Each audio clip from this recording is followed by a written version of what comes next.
At this time, I call the Neighborhood Jobs and Housing Committee to order, and I ask the clerk to call the roll. Councilmember Patterson. Here. Councilmember Leslie Smith. Here. Councilmember Lupian. Vice President Harris excused. President Melendez. Here. All right. Well, let the record reflect that we are also joined by Council Members Martin and Council Member Gruber. And since there are no presentations this month, we'll get right to the work. Introductory number 260, authorizing agreements for appraisal services. Questions, comments, or concerns? Seeing none, I need a motion in a second. Move it. Second. Moved and seconded, and now we vote. All in favor of introductory number 260, please say aye. Aye. All opposed, please say nay. Introductory passes. Introductory number 261, authorizing a loan agreement and appropriating funds for Bull's Head Revitalization Project brownfield cleanup activities. Before we start, can we just, Commissioner Frisch, can you just explain what we're doing here, who we're giving this money to, how much money we're giving, and what we already know is for Bull's Head, and why we're doing it the way we're doing it? I'd be happy to, Council Member. The item before you here is to authorize a $700,000 loan to Develop Rock for the purposes of accelerating the brownfield or environmental remediation activities on the Bull's Head Plaza site, which is the also known as the south site of the Bull's Head revitalization area. This enables that work to get going quickly and gets the property into the New York State DEC Brownfield Cleanup Program, which opens up the ability to leverage brownfield tax credits that will then help to facilitate the future redevelopment of the site. Questions, comments, or concerns? Councilmember Martin and then Councilmember Gruber. Can you say a bit about the framework you all use to determine that the city would approve a loan to them versus them going out to a bank to get a loan? We're proposing to do this in order to accelerate this work so that it's done in the near future, as opposed to waiting a year or more for that work to begin. So we want to help to make that happen, and it's also important to note that this has been in the CIP in past years, and would be, if not for the developer advancing this work, would be something that would fall on the city or the state to advance cleanup efforts. Absolutely. So essentially, a loan from the city makes this happen more rapidly. That's right. Thank you. And last question, can you share the members of the loan and grant approval committee in writing? Thank you. Absolutely. Councilmember Gruber. Thanks. So are the terms of repayment of the loan dependent upon getting state brownfield dollars? No, but one of the parts of one of the terms is that they agree to enter the brownfield cleanup program at the start of this, before the work begins.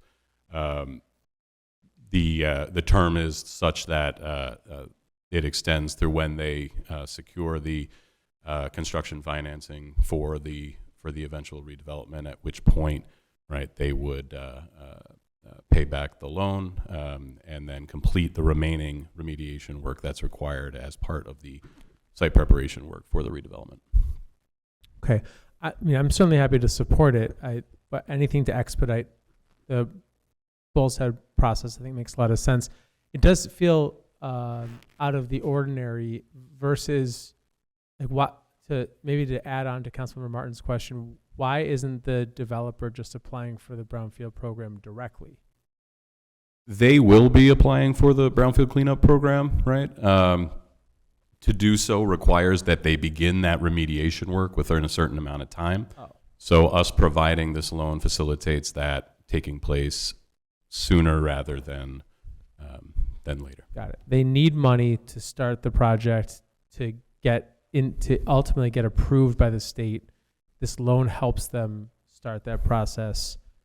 The hope, I assume, and the expectation is that they will receive the state brownfield dollars and pay us back in short order. Yeah, I think that's a fair way to put it. Okay, thanks. I have no more questions. No other questions? All right, so since we have no other, Councilmember Leslie Smith. I just wanted to see if I'm understanding this correctly. The majority of the developers that are on this project are minority-owned businesses. Is that correct? The lead developer for Develop Rock is Dawson Company, which is a black-owned development firm, and the lead sort of local developer is USC Builds. Okay. So Melissa is an African-American woman. John Majors, who's the principal for Altness Group, is an African-American man. And so how many minority developers does the city see applying for resources or doing projects in the city of Rochester?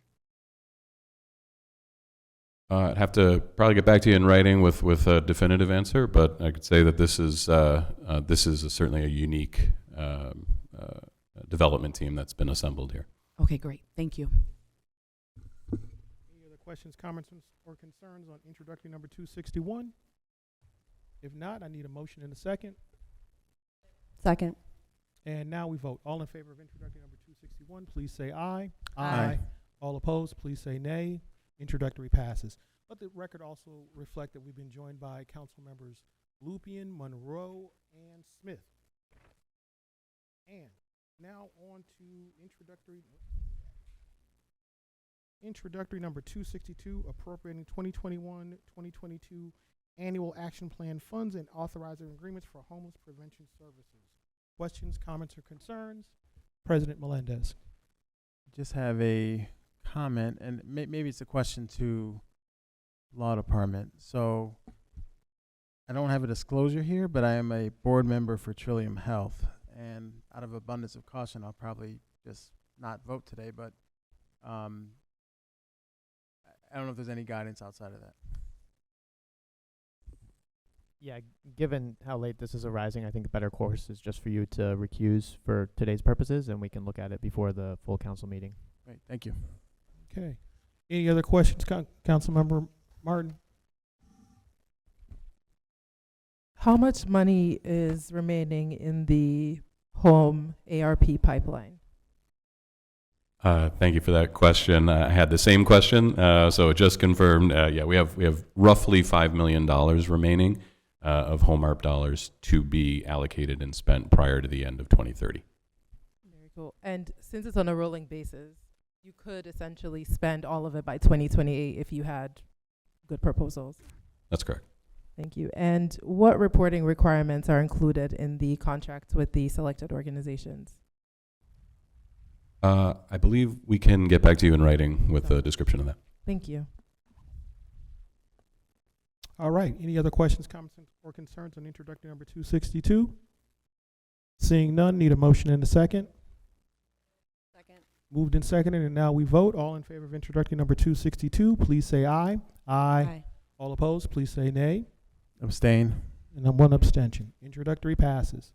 With that, Chair Patterson, yes. I would like to make a motion to amend introductory number 235, which is in committee. Okay, made the motion. Do we have a second?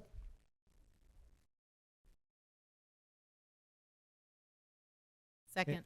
Okay, so there's a second to amend the item. Thank you. Okay, and so now we vote on amending the item. This is the amendment that was put on the desk, and it's just updating the years of the original amendment that we made last month. So this is really just a technical amendment. Roll call vote. Can we hold the roll call for a moment? All right. And just so we can read it. Well, it's a little bit more than a technical amendment. This is an amendment to an amendment. The changes are in yellow. Wait a minute. Is that right?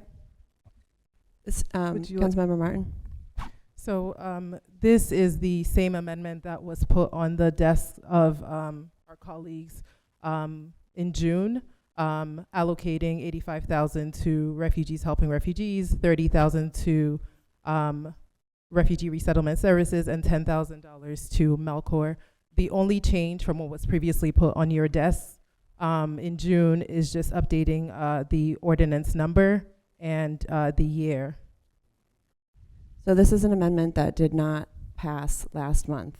We are amending the amendment with technical changes. Okay, but if it didn't pass last month and you're amending the amendment, if you take a look at section 2, the second line up, you have a strikeout of 125, and then you have an amendment there of 85, and that is not a highlighted item. That's So- because that was the amendment from last month. Okay, so, and since I literally just got this a minute ago, I would rather, thank you for sharing this with us, but I'd rather that we held this item, but we're going to get We ready. are- Well, hang on, let me finish. We're getting ready to vote on whether or not we're going to amend it, but let me finish. But I would rather that we actually voted down the amendment now, or you withdraw the amendment, and then everybody on council has got some time to look at it and review it, and then we can consider this at the full council meeting. Okay, I just need to clarify. We have had this for a month. This amendment was introduced last month. We have had it for a month. Anything that is not yellow, we have had for a month. This amendment to that amendment, which we already held, is just changing the years. So we are changing the years of an amendment that we will not vote on right now. We're voting to amend the amendment. And I would rather not vote to amend the amendment right now, because this is something we can do at the full council meeting, since we literally just got this today, not even 15 minutes ago. Normally, Chairperson? Hang on, please, council member. normally we amend things in committee. Well, And then we decide to hold them if we're not going to vote on it Well- until so we are following proper Well- procedure well- of what is usually done. well, council member, we can do it that way, or we can do it any way that we kind of choose to do. And thank you for that input, President Melendez. Yeah, so I just want clarification for process purposes. Did we actually amend it last month was my first question, because I hear what Councilmember Lupien is saying, that really the dates are changing, but I am not certain that we actually amended it to begin with. Yeah, sure. I can help with that. So the amendment was laid on the desk of the council members, but it was not actually made. So you had the amendment, and what this is that same amendment, but what's been highlighted is what had to change, because obviously we're in a new fiscal year, so that parts of that amendment needed to be updated. Okay. So there was an original amendment that was never made, and now this is that amendment, but it's been refreshed so the council member could put it forward, and it would be appropriate given the new fiscal year and some of the other things that have changed since the last time everyone saw it. So all of the underline are new amendments. In addition, so the highlight is just changing the years, It's just so you could follow that. so we can follow what the you last change. had has been changed, and it's been updated so that it makes sense given the new fiscal year and the new budget. So I guess is I that have fair, Councilmember Martin? So I have a couple thoughts on this. Two things. So one, I think in addition to this, what I want us to spend some energy on, and this is something that gets my signature, so I need to make sure that it's right, is a no RFP justification that accompanies this, because we are changing who the potential recipients of resources would be. We would have to update that no RFP justification for each organization. On the whole and on the surface, I'd just say to the council that I do support this amendment. Whether we clean this up a little bit more and come with the no RFP justifications with it for the full council meeting, I mean, how we want to decide to do that is up to the body and up to the chair, but I support the amendment in general. I think there's some cleanup that needs to happen on the no RFP justification side. Any other questions, comments, concerns? Well, No, I'll just say that for my understanding, the no RFP justification isn't part of the actual legislation. That this is purely about fixing the amendment that we will vote on at the council meeting. And Sure. if the no RFP justification is desired, that we have until then to do it. I don't see any I don't see any reason to not change the dates on this. This doesn't signal your support for the amendment. It's just fixing technicalities on a piece of amended legislation. Does that make sense? Well, it does. However, I think what this says as amended, it's just kind of confusing because we never amended it to begin with. I think all of this That's why we're Good. amending an amendment. could be cleaned up through, I mean, that's just I'm one person. The other way but would be to completely take it off the table and reintroduce it all as one with everything fixed. But I don't see a reason to do that when we can just amend it now. And then So for, Hang for on, wait a the minute, wait a minute, purposes wait a of minute, the Councilman. law department, just to verify that, so no RFP justification is a sidebar to this conversation. It's not part of something we have to be concerned with. I mean, ultimately, when you vote on the legislation, it should have a no RFP justification if there was no RFP. If the amendment is to introduce these various other providers and the amounts that are being given, it seems like it would make sense to me for that to be part of the decision making on the amendment, but I don't think that that is critical. I mean, right, you could, as a condition of ultimate approval, it could be getting these no RFP justifications. Councilmember Martin? Councilmember Martin? Yes, I will just say, what you're seeing today has gone through law. I know that's an element that is important for some of us on this body. So that is a step. Your law department has looked at it and said, this is legal, this is fine. I think that's an important element. It's not something that you're just seeing from our brain alone. It has had legal eyes on it. Roll call. No. Well, wait a minute, just committee members. Well, we usually start down at that end, so we would start with Councilmember Leslie Smith. I have a comment anyway. I just wanted to say that before voting on this amendment, a part of my past comments included the fact that I wanted to see, because there was a no RFP involved in this, I wanted to see some equity across the various organizations. I have since had some conversation with Council Members Smith and Councilmember Martin regarding this. We had a couple of other pieces of legislation that came forward here that was put forth by other council members that I voted in favor of, and I think I made myself very clear that I do not believe that the city of Rochester should become a foundation. I don't think that that is our responsibility.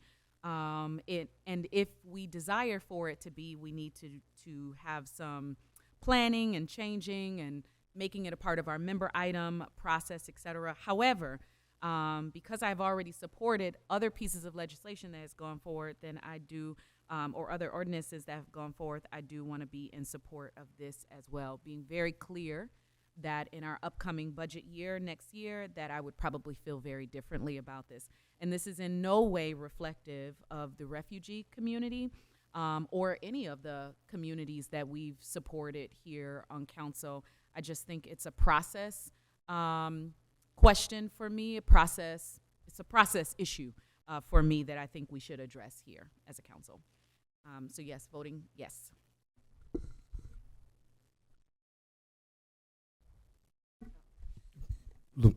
Councilmember Lupin, Yes. President Melendez. Actually, it'd be me first. Be me next. So yes. All right, and Vice President Harris is excused. And I'm yes. Okay, so the item is amended. With there being no other business before this committee, we stand adjourned.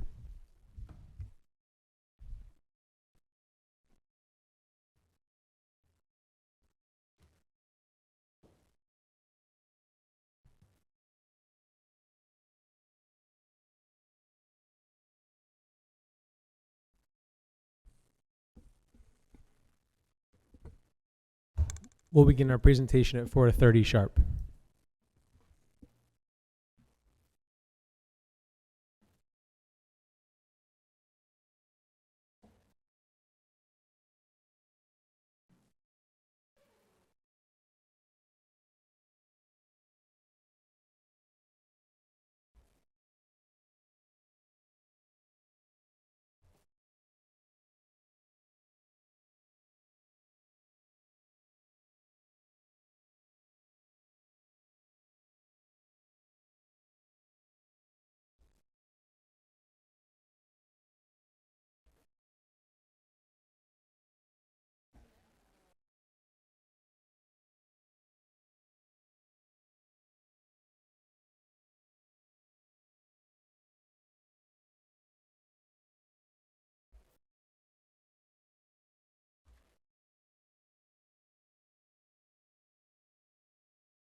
Oh, yeah, sorry. Oh, okay. I don't know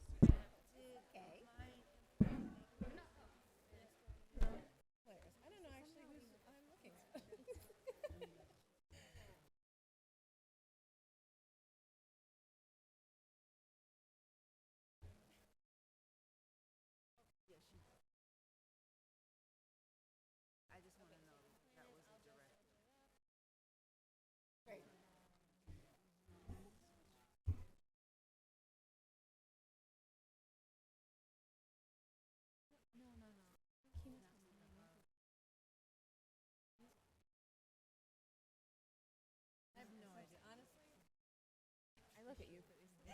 I absolutely should know.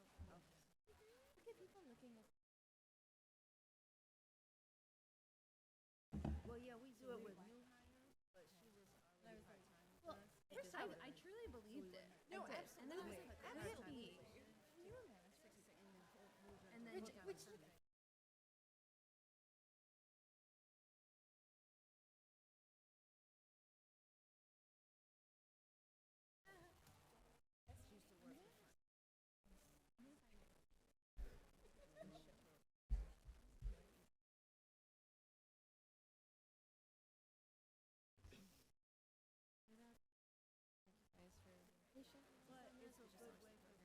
Which supported you, so you stick with us.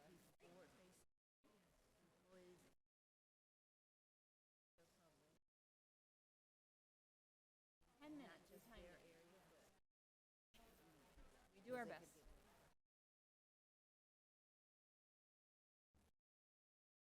Sure is on. If it's 11 minutes.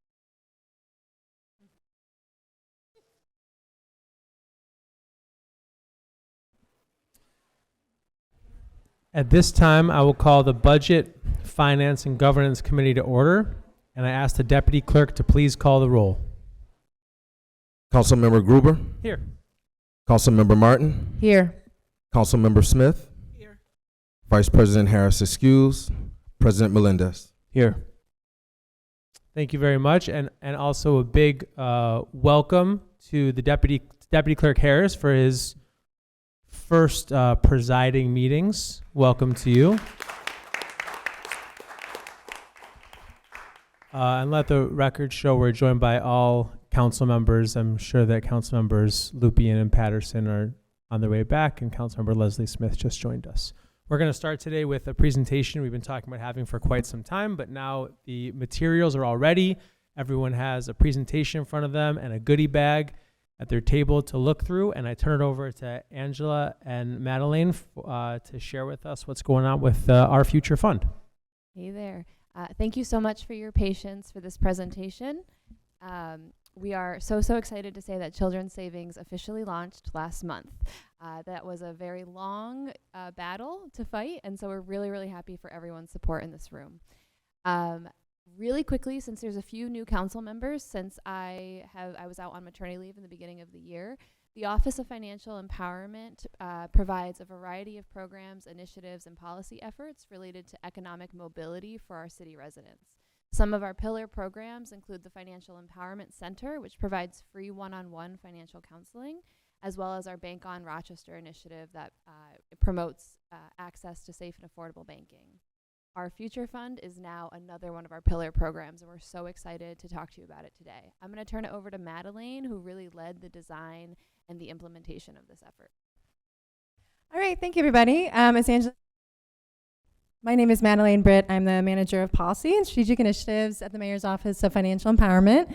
And yeah, we're just so thrilled to share with you all our future fund and excited to get into the nitty gritty of it. So as some background, our future fund is the city's first universal children's savings account program administered by our office and funded in support by the ESL Foundation as well as Canandaigua National Bank.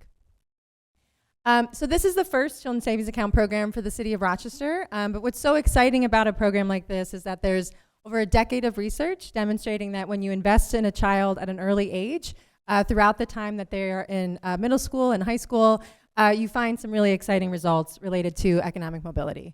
So children who participate in a children's savings account program are more likely to graduate from high school on time. They're more likely to attend college and career training programs.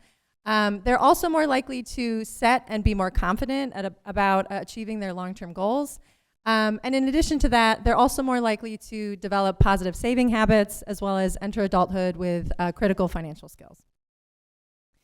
But really a big part of us establishing this program, as Angela mentioned, was talking to parents, right? So we didn't want to build this program on our own or just in a silo. We really wanted this to be in partnership with community stakeholders and with parents themselves.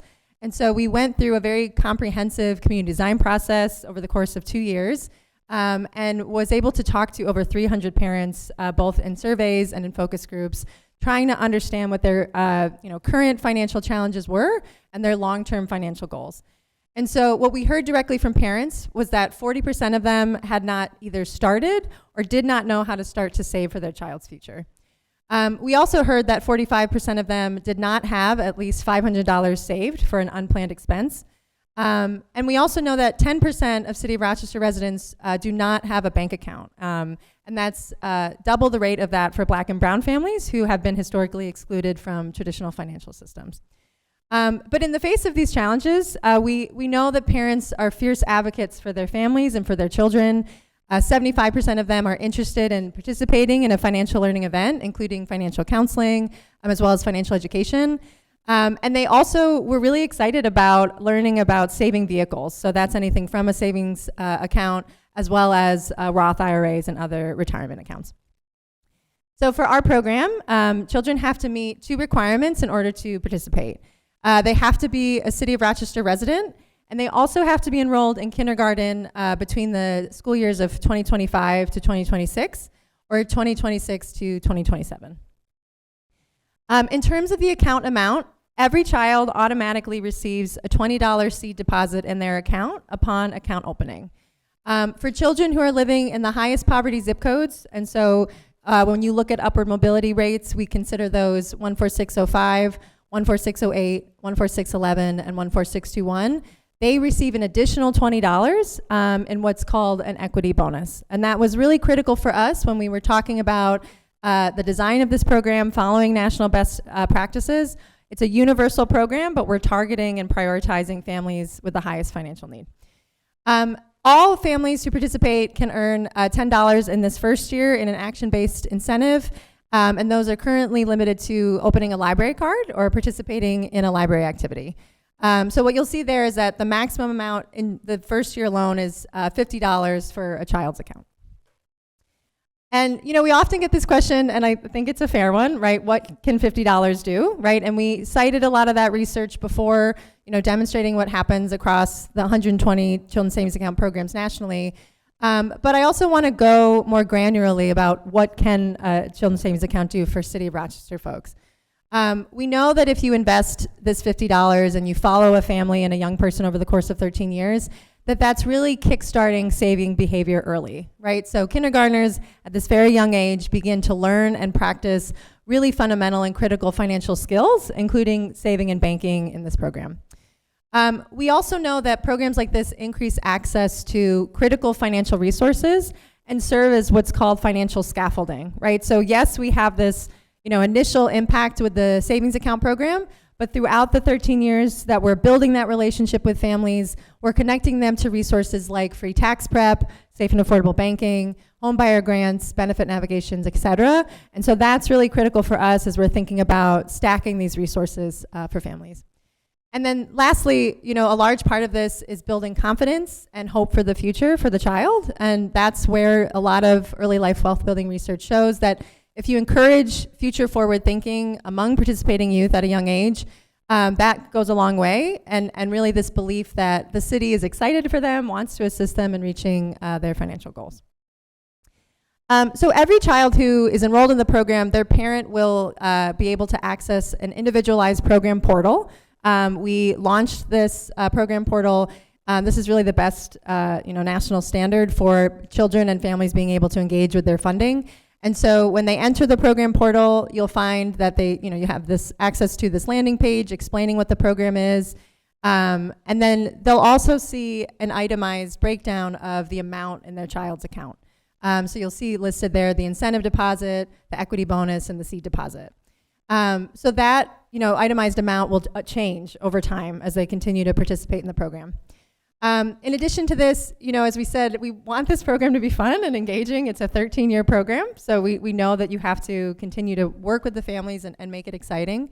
And so there's different parts of it, including, we have YouTube videos and take-home activities related to youth financial education. And then getting at that earlier point that we made about connecting families to saving vehicles, there's a variety of resources related to high-yield savings accounts, 529 college savings accounts, as well as connecting them to our own vetted saving vehicles through Bank On. And then what's in front of you is what we find really kind of fun and exciting about the program, which is this welcome package that we'll be sending to every child who's enrolled in the program.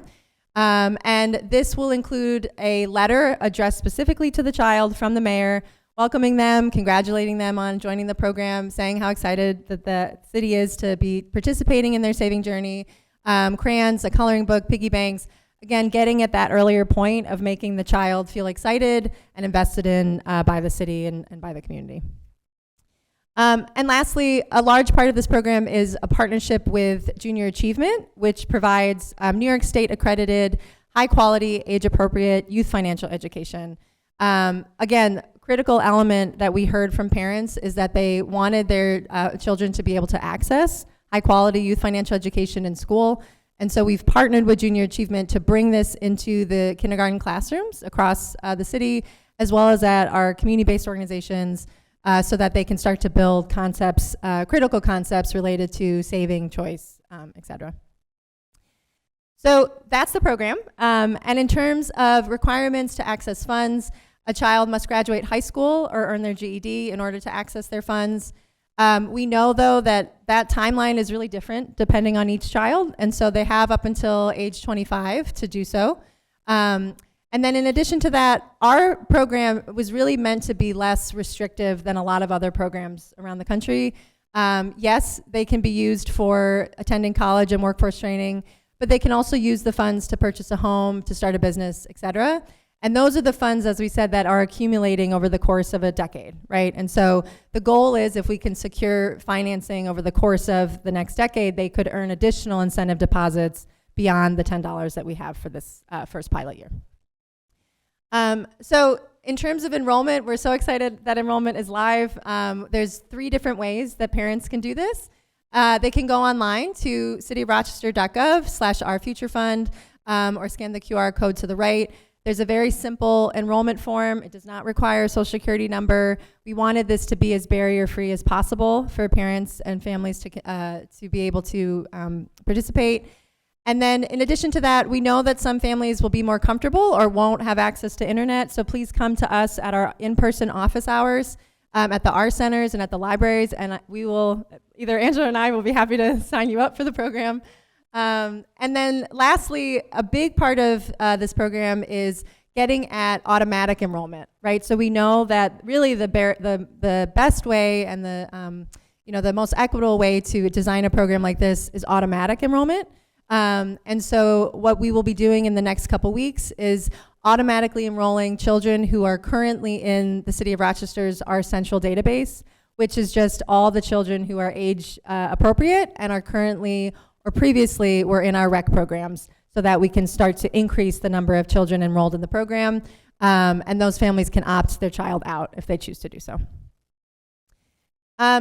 Lastly, in terms of year one program goals, our year one goal is to enroll at least 800 children. So far, we're closer to 60 in the last month since we've launched, or a little less than a month. But as I said, that's before the approximately 700 children will be automatically enrolling next month through our central. So that number will go up, which we're excited about. In addition to that, a big, caliber of whether or not these programs are successful is how much are the parents engaging with the program? Does it seem like it's worth their time? Is it, an exciting program for them?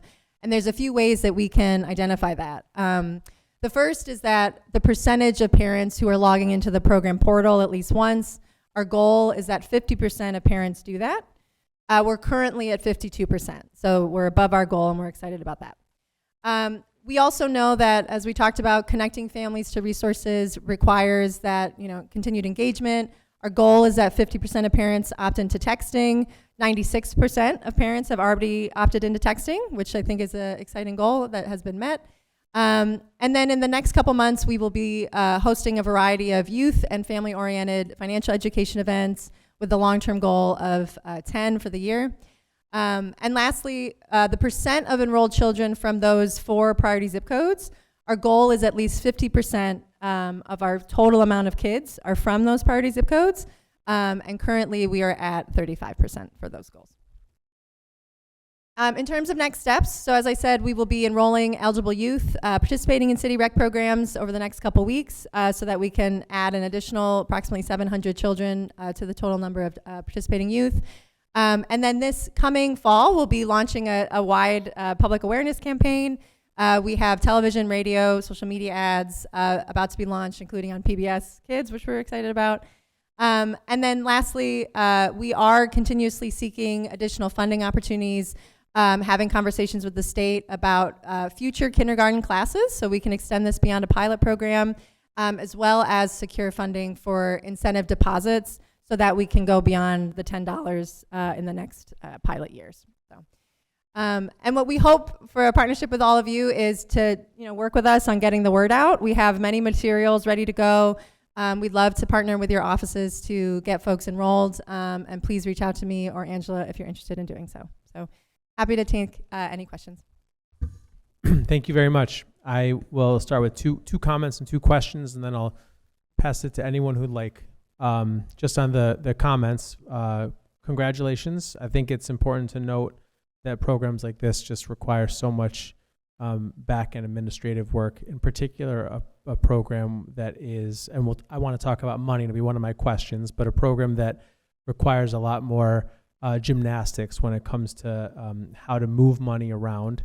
So congratulations and thanks for your perseverance on this. And for any council members who have not seen some of the research coming out of St. Paul, I'm sure our 2 presenters would be happy to share it. But these programs take a while to build up and they have a huge impact.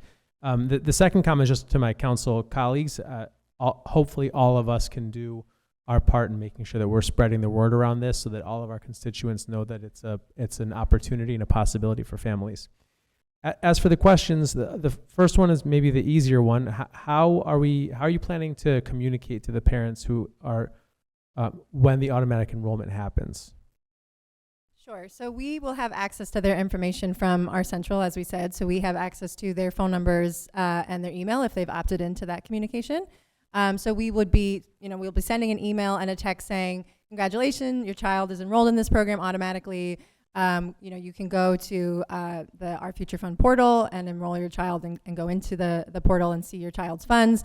But again, with the caveat that if they'd like to opt out, there's an option of doing so and they can tell us so. But an email and a text. Correct, if they've opted into sharing their texting information. And is there any possibility, and maybe this is something you look at along the way, but I think the concern obviously is that email and text might be out of date or might be something that's no longer relevant. I would hope that there's some way potentially that if a child comes into the center, there's a way to flag that child in the system to maybe put a paper resource in his or her backpack to go home at some point, like if the texting and emailing isn't working. Have you thought about that at all? Yeah, that's a great point. So we have a very strong partnership with our centers as well as the libraries to think about outreach activities and outreach events.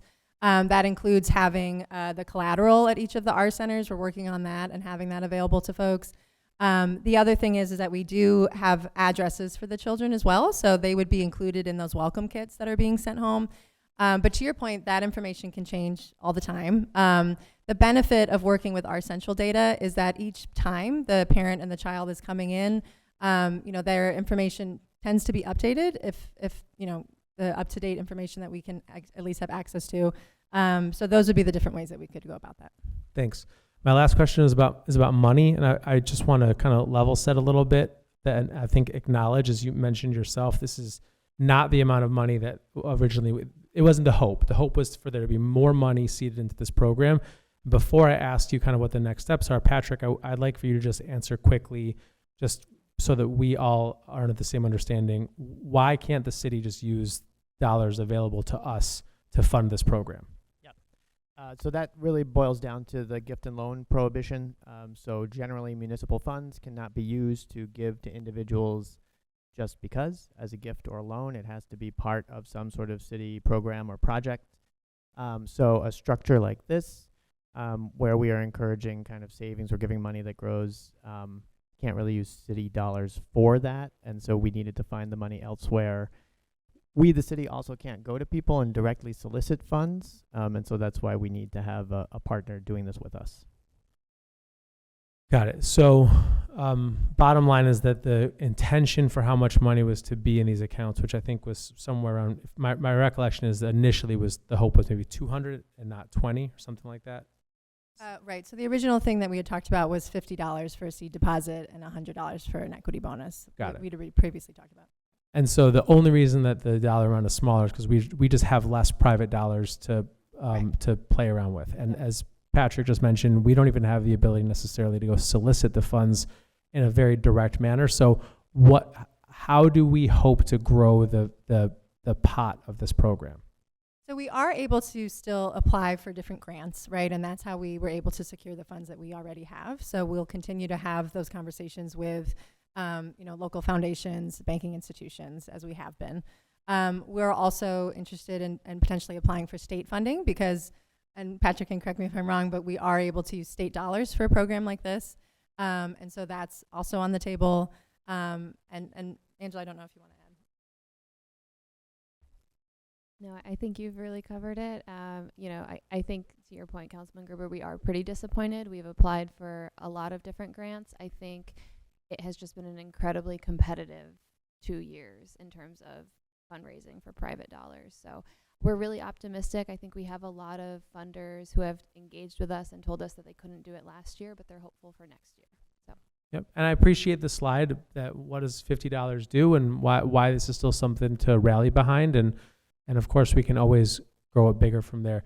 Patrick, can you just answer, can you explain why are state dollars allowable but not city dollars? Yeah, so I'd have to look into that a little bit more. So there's a constitutional prohibition against using public monies as a gift or a loan, and that would apply to state and localities. However, if there's authorizing legislation for some things from the state, we can spend public monies on that sort of thing. So for instance, when it comes to affordable housing, the city gives money, its own capital for affordable housing programs, and that's because that's authorized in the Constitution and by legislation at the state level. So I'd have to talk to CFE folks a little bit more, but there's a broader path toward that sort of spending at the state level than there is for us locally. Okay. I'll go down the line. Councilmember Leslie Smith. I love this program. Thank you to the administration for offering this. Out of curiosity, year one, 800. The goal is 800. With the autofill from the recreation centers, is the possibility that would automatically take care of it? Do we have enough kindergartners? We hope so, yeah. That's what we're Okay, hoping so then we that will. would sort of exclude anyone who's not participating in the R centers. Potentially. No, so we'll continue to do outreach and try to continue. So there's about 4,200 children who are eligible for this program and who we have set funds aside for. So our goal for the next 12 months, with it just being Madeline and myself, is to enroll 800, but we really are also going to be doing like social media campaigns with communications. We're going to be doing TV ads, etc., so that our real longer term, not the next 12 months, but longer term, is we want all 4,000 of those eligible children to log into this portal to know that the city is investing in them. To know that the city is investing in them, will they be able to take advantage of the $50 beyond Yes. the 800? Yes. Okay, great. And just to confirm, you said the maximum amount, at least on the slide, it says the maximum amount in year one. Is there additional funds? Maybe that's what Councilmember Gruber Yeah, was so referring if we're- to. If we are able to secure additional funding, we really want to continue offering that incentive deposit for the next 13 years. Okay, great. And just a few other questions. I saw that you have the priority zip codes, but other youth from other zip codes within the city can also apply? Correct. So it's a universal program, meaning any City of Rochester kindergartner has access to this account. What we're saying with those priority zip codes is those children who are living in those zip codes get an additional $20 in the account through what's called an equity bonus. Got it, great, thank you so much. And can parents, forgive me if you answered this question, can parents add to this account? So that's the goal. They would be able to add to that in the future. We're still working on that, but that's the ultimate goal. Yep. Okay. And then just lastly, given, access issues and things like that, once students are eligible, young people are eligible to take advantage of whatever the spin down process is, how are we accounting for people who may not have IDs or, ways in which to access the resource? So that's one of the reasons why we wanted to make sure the enrollment form was as burdenless and accessible as possible, right? So as we said, you do not need a social security number in order to enroll. They are self-certifying their enrollment. And so that was a big part of this as well. And so in terms of IDs, they wouldn't need any ID in order to access that. Yeah, the enrollment piece is one thing. I'm talking about the withdrawal. Oh, sure. That's a great question. Now Yep. I'm 18. Yep. I'm going to college. Yep. I don't have a non-driver's license or driver's license. Got it. Okay, so that's a great question. So what we've seen from other cities, and San Francisco just they disperse their funds, is they partner with the school district, and what will happen is that the child, or at that point young adult, will go to the program and say, hey, I'm so-and-so, this is my proof of graduation, and that's their key to the funds. Got it. Yep. Great. Thank you. Yeah, thank you. Yes, thank you. First and foremost, I want to congratulate you again. This is a very exciting program. So a couple questions just for clarity, and it's kind of piggybacking off what Councilmember Leslie Smith was asking. So when it comes to withdrawals, just to be clear, a parent can't withdraw it. No one else can withdraw it until the child is 18 and they get access to it. Is that Correct. accurate? That's correct. Great. And then, but a parent can add at any given time, or the individual, let's say they're 16, they work a job, they can add to it at any given time. They have access to it. That is the goal. So right now, it's just the city contributions. We are still working on the mechanics of how families can contribute directly into this account. What we are doing in the meantime is connecting families to bank on certified accounts.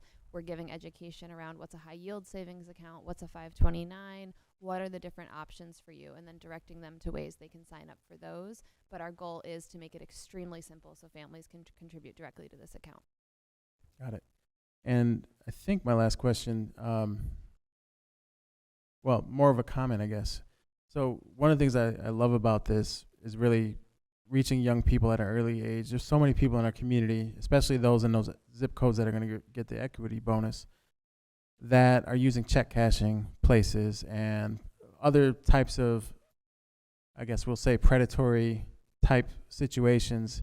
And I think this will teach young kids at an early age, and even families, if they participate and go through the process with their young person, why it's important to be bankable and to have access to capital and resources, and why it's important to save. So I just appreciate the thought that went into starting this young. And I look forward to figuring out how I can be helpful in terms of connecting more young people to this program. I guess I do have one final question. So in terms of outreach to RCSD, and I'll add charter schools, what has been the conversation about the automatic enrollment piece down the road, and how do we get there, and how can we as council be helpful? Yeah, I think we need to continue that conversation with the district. Unfortunately, we ran into, I just think, a lot of data security concerns. And so now that the program is launched, I am really hopeful we can revisit what will it take to be able to do that automatic enrollment with the district and the charters. Got it. All right, thank you. Councilmember Martin? Just echoing my colleagues' comments, congratulations on doing this great work. I have just 2 questions. What is the age limit for a child to be enrolled in this program? So a kindergartner is between 5 to 6 years old, but again, as long as they're enrolled in kindergarten, or I guess about to be in first grade, they'd be eligible. And by the time a child is 18, I guess how much do you assume would be accumulated in their accounts? Yep. So we are encouraging families to save 585, which we thought was kind of cute. So our goal would be that with the family's contributions and this initial, let's say $50, we're also hoping to fundraise enough for families to continue earning incentives. If we're successful in that, in total, we want the family to be able to walk away with $1,000, which was something that parents said felt meaningful. And that 585 goal over 13 years didn't feel like nothing, and it didn't feel overwhelming. They really liked that number. So that's our goal. Again, a lot of that's going to come down to the grants that we are able to secure over the next few years. This is incredible. Thank you. Councilmember Monroe?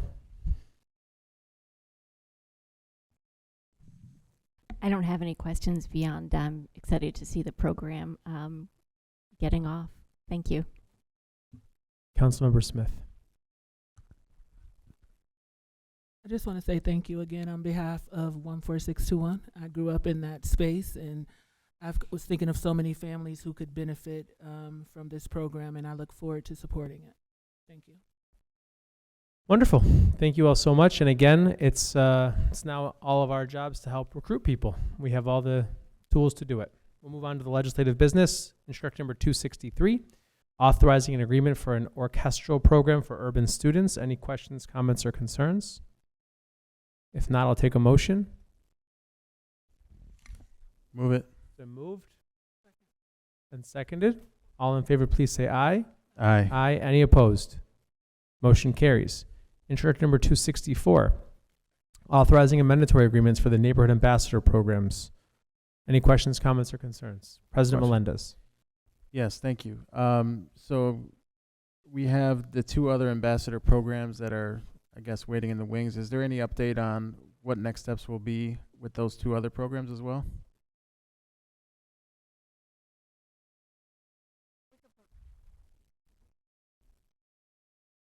We could Monroe and Lyle. we could provide that in writing. Okay, thank you. Any additional questions on this? If not, I'll take a motion. Move it. It's been moved Second. and seconded. All in favor, please say aye. Aye. Aye. Any opposed? Motion carries. Instruction number 265, authorizing and mandatory agreements and amending the 26-27 budget relating to the Emergency Financial Empowerment Initiative. Any questions, comments, or concerns? Councilmember Martin. Obviously, I support this, but just a procedural question. Can you explain what's happening in the first paragraph, and I guess why wasn't a budgetary intent item used to transfer the funds?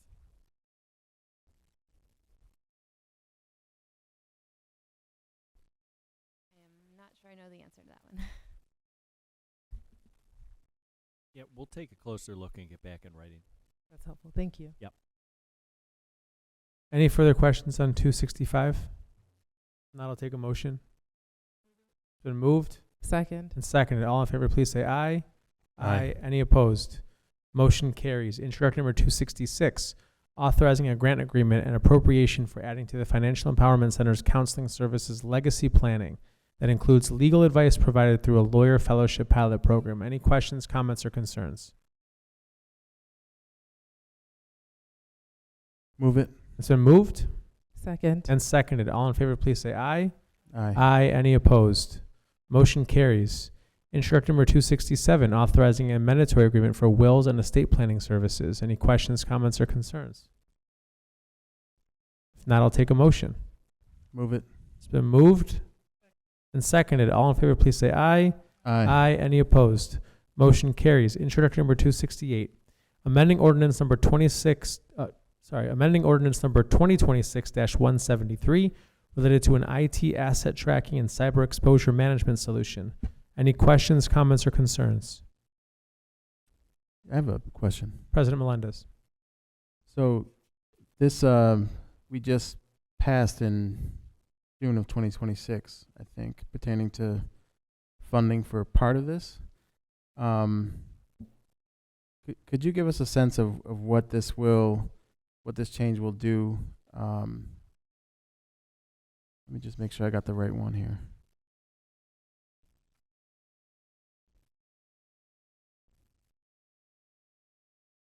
Yeah. Is there any reason for this? It's really a negligible amount. So was there any specific reason for the adjustment? The funding sources, the fiscal year, have changed. The original legislation had the incorrect years. Got it. Okay. Yep. Thank you. Any further questions on this? If not, I'll take a motion. Move it. It's been moved. Waiting for a second. Second. All those in favor, please say aye. Aye. Any opposed? Motion carries. Introductory number 269, authorizing an agreement for Managed Security Operations Center services. Any questions, comments, or concerns? If not, I take a motion, please. It's been moved. How about a second? And seconded. All in favor, please say aye. Aye. Aye. Any opposed? Motion carries. Introductory number 270, authorizing an mandatory agreement related to legal representation in certain employment matters. Patrick, I will just ask, I didn't get a chance to talk to you before the meeting, so just wanted to ask, is the amendment here intended to take us to the finish line? Because this is about a particular investigation, correct? Well, yes, it's a particular investigation. It's a particular employment matter, which is now in litigation. There have been settlement discussions, so yes, I am fairly confident that this is the last of it. Okay. Any additional questions on 270? Patrick, can you hang back after just to share details on what this is about? I can hang back. Thank you. Any additional questions on 270? Move it. It's been moved and seconded. All in favor, please say aye. Aye. Any opposed? Motion carries. Introductory number 271, authorizing an agreement to provide a case management system for the law department. Any questions, comments, or concerns? If not, I take a motion, please. It's been moved and seconded. All those in favor, please say aye. Aye. Aye. Any opposed? Motion carries. Authorizing an mandatory agreement to collect unpaid assessments for violations of traffic, parking, and municipal code requirements. Any questions, comments, or concerns? Move it. Councilmember Martin has a question. How did you land on 11%? I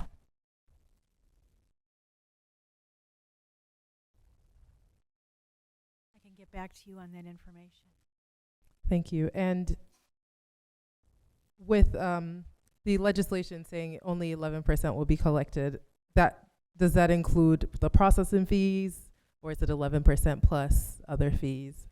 Maybe in writing a breakdown of all the possible fees someone may have to pay going through that agency.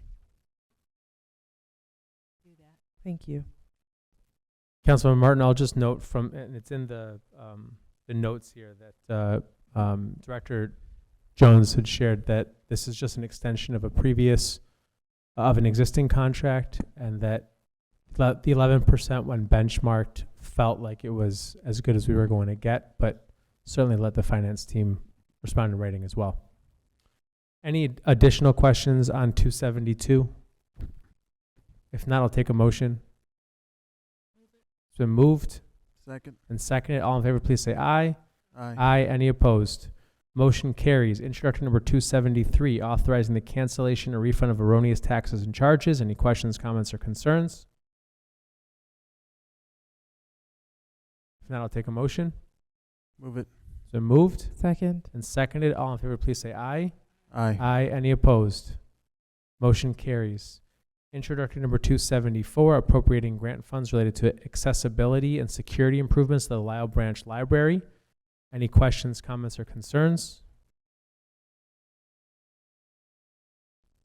I'll just make one comment. Thank you to Assemblyman Meeks for providing these much-needed dollars, and looking for a motion in a second. It's been moved Second. and seconded. All in favor, please say aye. Aye. Aye. Any opposed? Motion carries. Introductory number 275, authorizing an agreement relating to intranet city website development. Any questions, comments, or concerns? Since we have the website team here present, would you mind just giving a very brief overview of what to expect here?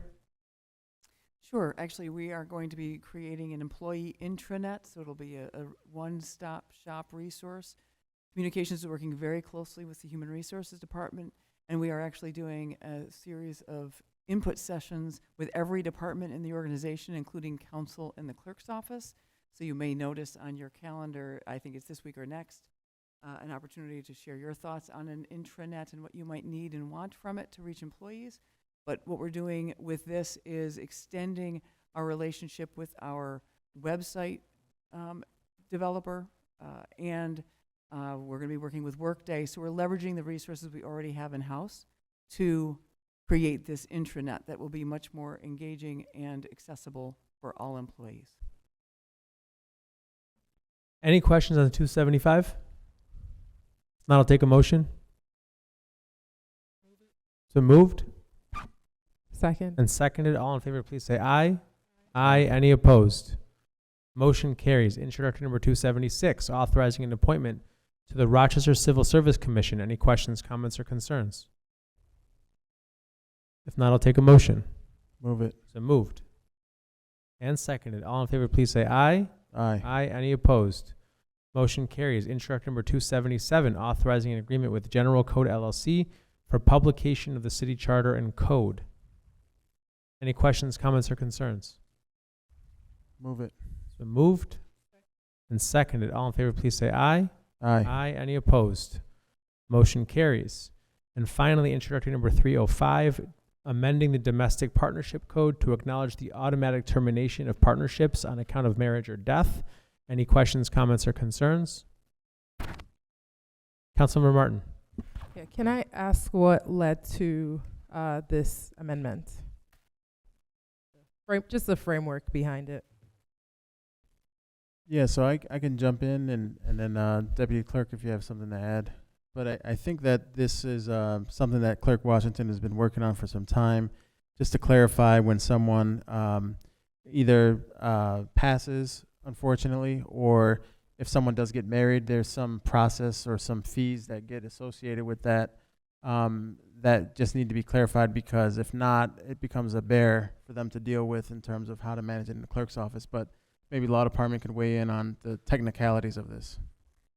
Yeah, we had a bit of a clerical snafu when somebody had, I think they believed there would have been an automatic termination because they either somebody passed away or they got married. I can't remember the specifics. But when we looked at it, we said, well, no, there's nothing in here says there's an automatic termination. So this is really just to clarify that the death or marriage does work an automatic termination. That's helpful. Is one partner notified if the other is married? What if they're not aware? What does that mean for the status that, a domestic partnership may provide? We'll get back to you in writing. Got it.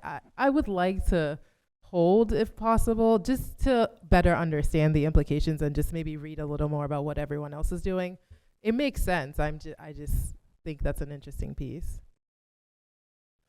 And we can get it in writing for you too. Thank you so much. Yep. I have no problem holding this legislation until the full council meeting, so we'll hold introductory number 305. And with that, we have no further business, and the Budget, Finance, and Governance Committee stands adjourned.